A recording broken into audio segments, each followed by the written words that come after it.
Your flight has been delayed another 2 hours. You feel that familiar knot tighten in your stomach. But the sound that really cranks up the pressure is the heavy sigh from the person next to you, your travel partner. You can almost feel the frustration rolling off them, a dark cloud threatening to swallow the trip before it's even begun.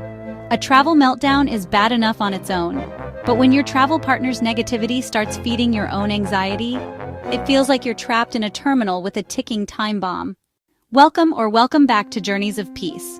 On a recent trip to Spain, our overnight flight was rescheduled from 9:30 p.m. to 4:30 p.m. the next day, forcing us to scramble to find a hotel room in Philadelphia on the night of a football game. We were thankfully going a day early to avoid jet lag, but this wrench in our trip certainly made my travel companion get frustrated early on. What if you could diffuse that frustration early, instantly? There's a simple psychological trick that can stop this downward spiral in its tracks, turning a moment of crisis into a moment of connection. It all starts with understanding what's really going on in their brain and in yours. Let's be honest, travel, even for fun, is stressful. It yanks us out of our routine and throws us into a world of unpredictability where we have very little control. When a flight gets delayed or a bag goes missing, our brain sees that loss of control as a threat. This can unleash a flood of stress hormones, leading to anxiety, frustration, and sometimes pure rage.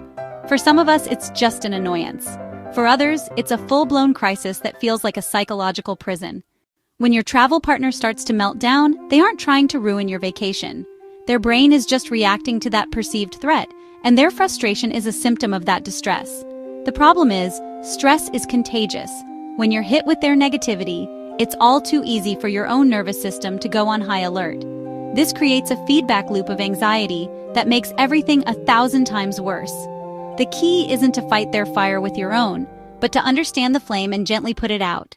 So what's the absolute wrong move? Telling them to calm down or look on the bright side? This just invalidates their feelings, and let's be real, usually makes them even angrier.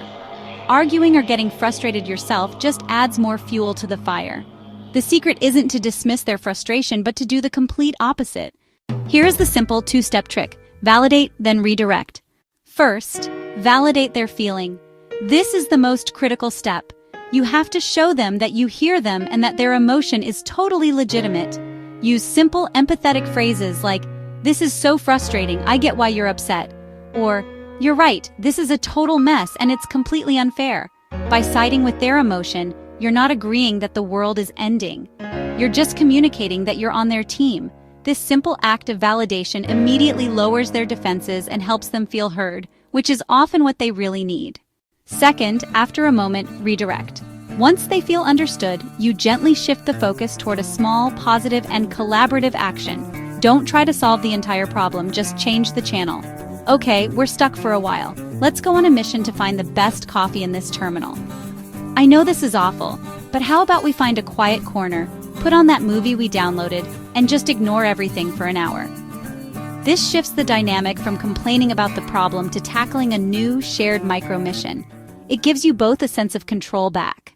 Now for the important part. This trick only works if you can keep your own cool.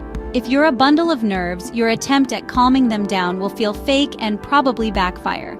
Managing your own stress isn't selfish. It's essential if you want to be a supportive partner. You can't pour from an empty cup. Before you do anything, take a quiet moment for yourself. Try some mindful breathing, a slow inhale through your nose and a long, controlled exhale through your mouth. This tiny action can work wonders on your own nervous system. Ground yourself by noticing your surroundings. And please, remember to eat and stay hydrated. Low blood sugar is a fast track to anxiety.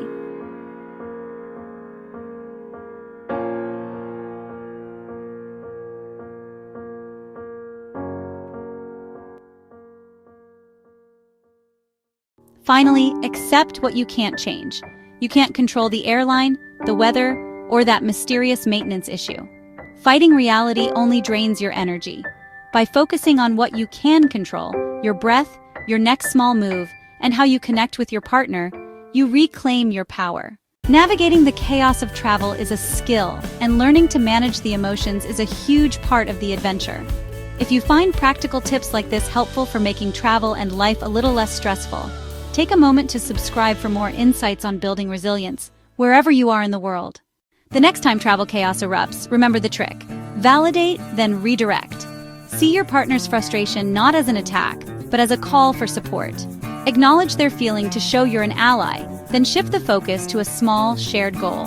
When you do this, you're not just stopping a meltdown. You're turning a moment of shared frustration into an opportunity for connection. You're reminding each other that no matter what the airport throws at you, you're in it together. And that's how you keep a trip positive, long before you ever reach your destination. If you found this video helpful, please like, share, and subscribe.